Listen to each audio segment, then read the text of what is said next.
Hi, friends. Hi, Welcome friends. to Caroline and Rashi. Yes, I ran over here. It has been one of those days. When is it not, though? You know, it's Right. like, oh, Yeah, okay. I know, yeah. Rashi and I keep coordinating outfits somehow. So today, your shades Yes. of green. I am feeling very. What is that? We have this color book, and green is supposed to be charcuterie. No. It's like a children's book. It's like a color me. I would say you and I do not have a color book. Oh, but it's calm. Maybe that's. I green just is need a calm. little bit of calm. Really tell Okay. myself to calm down. Yes, you are A good. lot of deep breaths. But you're a busy mom of two, which brings me to my first subject. What happened? So, it's kind of popping off on social media right now, and it's got a lot of other, specifically women, talking about the fact that they may not want kids. So, this all started when Nikki Glasser, she's a comedian, you may follow her, know her, seen her work. She's 39 years old, and she went on a very popular morning show, Hoda and Jenna. Okay. And she talked about the idea of not wanting kids. She said, why don't I want this thing that everybody wants? And then she kind of just went on to say that she just doesn't feel that desire. Maybe down the line, she'd be like open to adoption, but she does not feel a want to have kids. And people have opinions on that, obviously. And what are they saying? Well, it's been a mix. I mean, there's like a lot of women that just know that they don't want to have kids, and I think that that's fine. Is it weird to not want to have kids? No, I think that it depends. My mom had a friend. I say had because they like distanced themselves because she had some, anyway, that's beside the point. But she didn't want to have kids because she had a sort of abusive relationship with her parents, and it was just not a good upbringing. So she decided not to have kids. She loves dogs and cats, or I think just cats. So she has like 7 cats or something. Anyway, so there's different reasons for people. I think that when you're at a stage in your life, you're never going to be ready to have children. I didn't think I wanted kids because I, one, just loved my life the way it was, where I can sleep in, I can wake up whenever, and do whatever. The money is spent on me, and thinking like and I say this to people, it was the best thing that could have ever happened in my life. And I am so blessed to have 2 beautiful, healthy children, and I don't take that for granted. And I think that's also why there's all this like mom guilt, or you're trying to do so many things, because I know I'm so grateful to have those kids. But it all changes. You've never met somebody, or it's very rare, I would say, where you're like, oh yeah, I had a kid.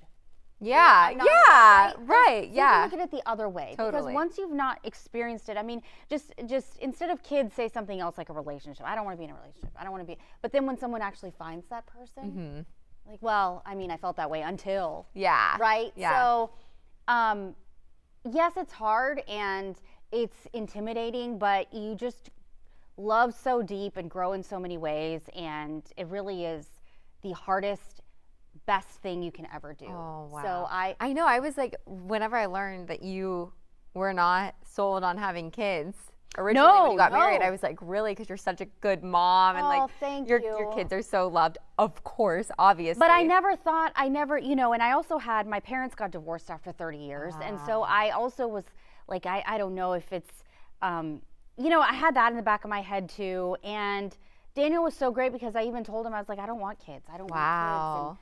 And he was, I mean, he loved me for me and was just like, I'm on this ride with you, and ride or die. And so he literally, when you got married to him, he thought that you didn't want to have kids? Yep. Oh, wow. And then? And I'll be honest, when I found out I was pregnant, I was not happy. Yeah. Wow. And I love that you can admit this, because this is a highly controversial statement, because for a lot of different reasons. Not me here talking to you and our friends, because we're open, but I mean, it's bold of you to admit that. Thank you. And I say it also because I want people to know that you can feel that way. And the reason I felt that way is because I feared the unknown. I didn't know how it was going to work. I didn't know what my schedule was going to be. I was working the morning show and all these things. It had nothing to do with actually the baby. Wow. And the just excitement, all of that was just overshadowed by, okay, how is this going to work? Yeah. The controls are not in my hand anymore, but are the controls ever in your hand? And so I say that to people too, because sometimes women or men may feel that they're alone in the fact that they don't want to have kids, or are not thinking about kids. Like, it's okay. Didn't always think about marriage until you meet someone that you think you could spend the rest of your life with. So when did you get excited? When did I get excited? Or when did you like surrender? You know, it was like you know what? I never thought about this, but it was when I found out one of my good friends was pregnant as well. So I thought, I'm not in this alone. Not that I was in this alone, but she, you know about her. Her son was born 2 days earlier. Aww. So my friends were all so supportive at the time. And that's so huge to have like a supportive group, whether it be family or friends or whoever. And of course, Daniel was amazing the whole time. But knowing that she was also pregnant, so she was feeling the same things and she was doing so, and she also was not happy at the time. So it was nice to have that, like, what are we going to do? How is this going to work? Are we going to get to drink? We're not going to drink now. All these things go through your head. And I realize it goes through many people's heads, like of just, I'm not going to have alcohol. How am I going to do this? Her sister was getting married. We were going to go to Vegas.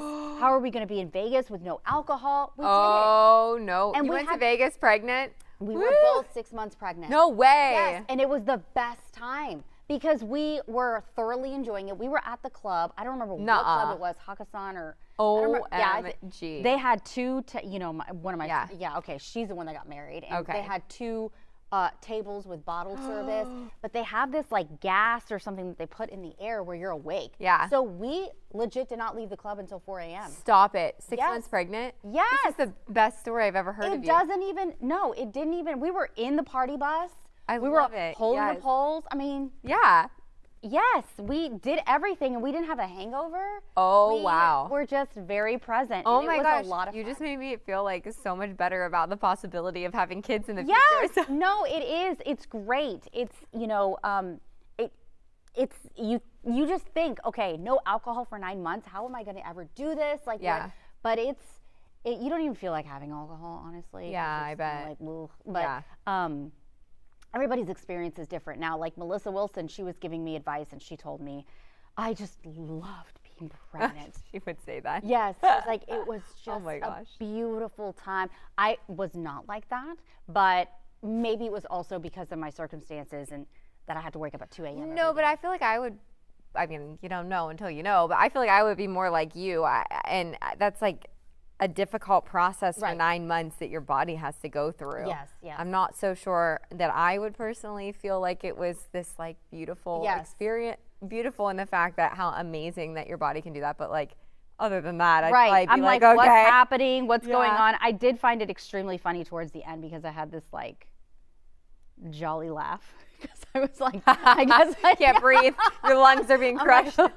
like from my gut. I don't even know because I was just so big. And that's so funny. But you're such a tiny person. Like, where was the baby supposed to go? Right. You know, so it had to make room somewhere. Well, but to go back to the topic, I think that if Nikki finds someone, if Nikki was pregnant, I think that her mindset 100% would be different if she had a child. Yeah, that's a great perspective. And I try to, for me, like, I would love to have kids one day, but also I hope that I don't feel like that's my sole purpose here on earth. And, hopefully it works out, but if not, well, it's okay I think in your seat, it was very intimidating to me because the thought of having a child, the thought of being pregnant and all that, it's just, there's so much that goes into it, right? And so you're like, wait, do I want to do this? What's going to happen? But my number one advice to people, just having done it twice, is to surrender to the process. Yeah. And it's like you went through college. You woke up and went to class at a 7:30 a.m. class or whatever. You can't think about that now. You're like, how in the world do I do that? So anyway, it's just surrender to the process. And I mean, I can't find anyone that is not grateful. Yeah. And that's awesome. No one regrets having kids. I love that. And I do respect, though, that you're so honest and you're like, I loved my life. Like, I did what I want when I wanted. I spent my money on me. Like, that's the stage that I'm in right now. Yeah. It's I literally live my life for myself. I go to workout classes every day, all the things you were doing before you became a mom. Yes. And that's why you relate to me, I think, now in this phase of my life, because you're like, I was there. And one day you're going to be here and you'll be in a new phase with older kids. So it's like, I love that you can like relate to it. Yes. But it's just an extension of yourself. Yeah. And the person you love. That's so true. It's like these little tiny tornadoes. Yeah. Right Well, now. you know what I always think is, I like to golf. I always think, man, like I love to play 18 holes. That's like 4 hours. Like, how would I leave a baby for that? I'd have to get someone to watch that. That just seems like, oh my gosh. So like already I'm not engaged, married, nothing, but those thoughts creep in. Like, wow, like how am I going to do the thing that I like to do? But you figure it out. Well, I would also just say that you have to expand your thinking to think, how cool would it be if my son or daughter golfed with me? Yeah. Or I taught them. That's true. Or they enjoy. Maybe we could like, put them on the cart somehow. Right. Yeah. And we're still going to play. And Yeah. it's, I've seen that. Right. Yeah. And so it's not worse. It's just different. Wow. I love this. And I love that I have friends like you, Rashi, who will one day guide me through this. I will. However I can. Yes. We're all on this train together. I know. All right, we'll be right back.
Okay, so I saw this and I thought, what in the world? But apparently this happens. Busy bragging is the latest toxic workplace trait. It's when people constantly talk about how busy and stressed they are to appear more professional and dedicated to a job.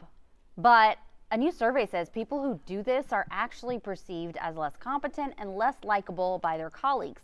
The study also found that work stress is infectious, therefore employees subjected to busy braggers are more likely to suffer from burnout and anxiety. There's always those people in the workplace. Lord. There's always, I always like, I'm mindful of it, but then I still I guess I busy brag, but no, I try not to But busy it's not brag. a bragging No, thing. it's not a bragging thing. It's like oh my gosh, how am I going to get this done? But then we always do. Right. And I try to be mindful of that, to like not be like, oh my goodness, I'm so busy, because we're all busy. We all have multiple things to do. Yes. So that would annoy me for sure, like a busy bragger. Right. But I don't think there's any like bragging going on. I think it's like I think bragging that's what kind of got me off. Like, I was like, why would you brag about being? I feel like I feel like I've worked with people who like love to seem super busy. Yes. And I think that's, But I don't think, I mean, we don't have that here. We're like legitimately tired or, done. I feel like for sure. I mean, who we work with, we're all like, no one is doing that at all. Right, but no. I've experienced it before. Yes. And I don't understand why. And I know maybe we're in this culture where the busier you are, the more hustle you have. Like, that's looked at as positive. I always thought, like, okay, really successful multimillionaires have to be so busy. Mm-hmm. And then, like, it all clicked. Like, the multimillionaires that we see and know are probably the people that work the least amount of time. Like, they have people working for them, and they're doing the least amount. They're going on their hikes and their walks and their trips, and because they've built this amazing company, brand empire, where it's like running itself. And that kind of put a lot into perspective for me. Do you know what I mean? Like, success doesn't equal busy. No. And I think some people think that. 100%, especially in I have our family society. members like that. Yeah. Who are very busy all the time. I actually find that people who manage their time more efficiently and have a solid work-life balance and are accomplishing all that they need to get done at their job are more impressive and are actually doing a better job. Yes, definitely. But I will say that we in this business are like work family. I mean, other people as well, like, especially we have continuing coverage, all that. And we're all tired, we're all exhausted, we're hungry, we're still on air. But it's like our positive vibes, like we're going to keep going, we'll keep doing this.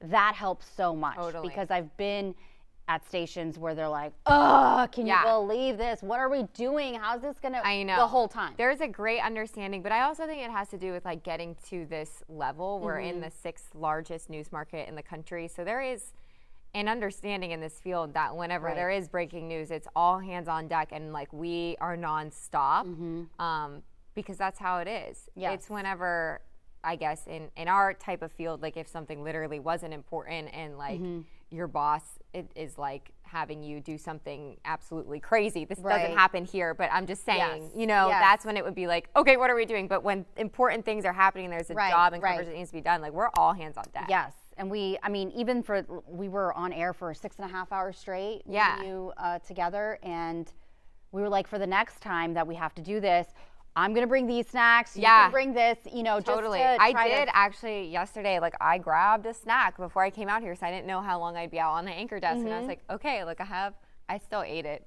I was actually really hungry when I came out here. So I still ate it on the desk. Side notes. But I grabbed it and I made sure I had my water filled, because we were out there like so long last time. Oh my gosh.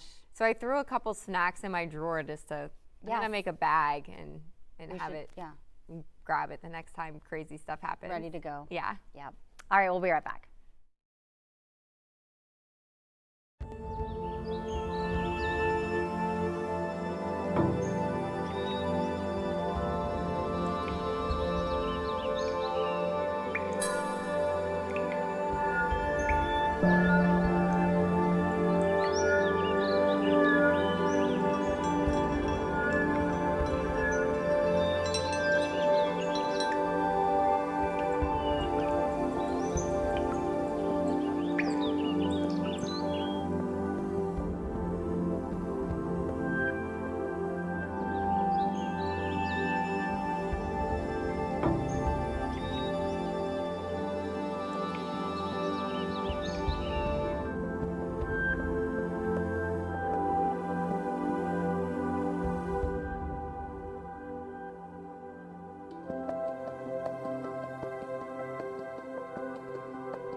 Welcome back. Welcome back.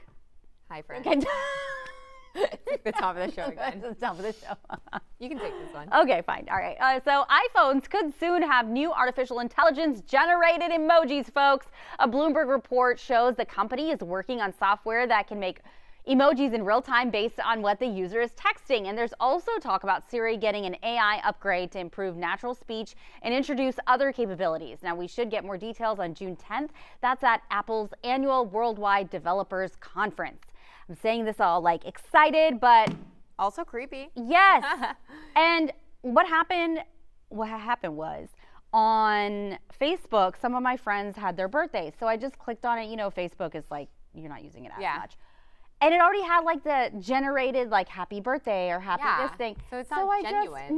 So this is going to be like non-genuine text messages. That's so true. Like I need to know that you actually went to the emoji section and you picked out those emojis for me.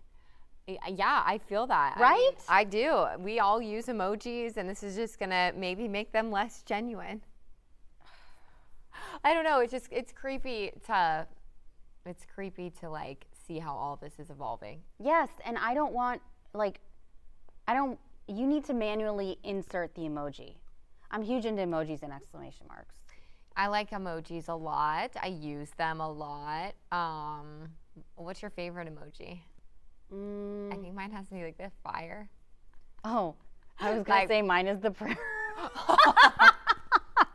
That one's good too. The fire, like, that was fire. That was fire. But I mean, you are an awesome texter. Am I? Well, because like I enjoy texting with you. There are people you enjoy texting with. Oh, yeah. There are other people that are just like, when did this happen? Well, it's funny because like if we're like texting about work stuff, a lot of times.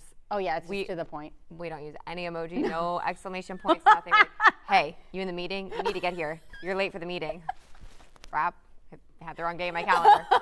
Like there's no emojis, there's nothing. It's just straight to the point. But then like if we're talking about our personal lives, like, hey, with like 10 hearts and fire emojis when she sends me a pic when she's at an event and vice versa. For the kids, I send like 20 hearts. So it's very, when we talk about work, it is zero emojis, but. Like we hear something and we're both gonna hear something. I'll like text her like WTF. She's like, and it's like, oh my God, I know. Like, or I'll be like, running to wherever. Do you want a coffee? Like, it's straight to the point. Like, but there are people that talk like that all the time. Totally. And it's because I'm responding with enthusiasm. So let's just be enthusiastic back. Yeah, I have friends that I just know don't use emojis, and I still do. I'm just like, okay. Yeah. Can't wait to see you. Yay. Okay. My favorite is like if I'm texting with my boyfriend and it's like the emoji and emotion is sort of like an afterthought. Like I'll be like, okay, and then I'll hit him with like 4 hearts and then, like kiss him, you know, because I'm like, oh, I didn't want that to come off. Like, okay. Like, yeah, right, exactly. And now I'm sure Connor is like, if you don't have an emoji or something, like, is everything okay? Well, it's kind of sort of like the same flow, I guess, as you and I. Like if we're like, hey, did you pick up the food yet? Like then it's sort of more, and then then we go back to like the emojis. But I know that. I mean, he's like the sweetest person ever, so his tone would never be aggressive. Oh, Connor. My tone would be, but yeah. But see, that's why you need these emojis to be manually put in the text message, not these AI emojis. Yeah. It is funny though whenever like you get like a new boss or something. I am not talking about our current bosses right now, but like, you start at a new place and then the boss like will text you and like you think that this person is like super serious and like and then they hit you with emojis. Oh my gosh. What? Like, you know what? I think our boss has like, we'll text it back with an exclamation mark. And I was like, oh, because our boss previous to that would not text with any. I feel like I would get like a thumbs up from that one. And I was always laughing. But it was funny. Like if you get hit with an unexpected emoji from someone that you don't think is like going to send you an emoji. Right. If our GM sent an emoji, I would think that was completely normal. Well, our general manager has sent me like his, how do you say it? The memoji or the. Oh yeah, that's so him for sure. That would doesn't even look like him. No. Like I'm like, you have white hair. But he has swag though. I told him like he's like got it going on, And so if he sent me an emoji, I would be like, yeah, that's totally him. Yeah. I was You know what I'm saying? This does not look like you. Redo. That's so funny. I hope he's watching this. I know, right? Well, thank you guys so much. Remember to send lots of emojis to your friends. And Yes. the people that you love. Send us an emoji on social media. I think I'm going to start posting on my Facebook page, Caroline Collins TV, about what you guys want to hear on the show. And That's we'll a good do another idea. Instagram question thing. We'll So do that. check us out there. Bye, friends. Bye, friends.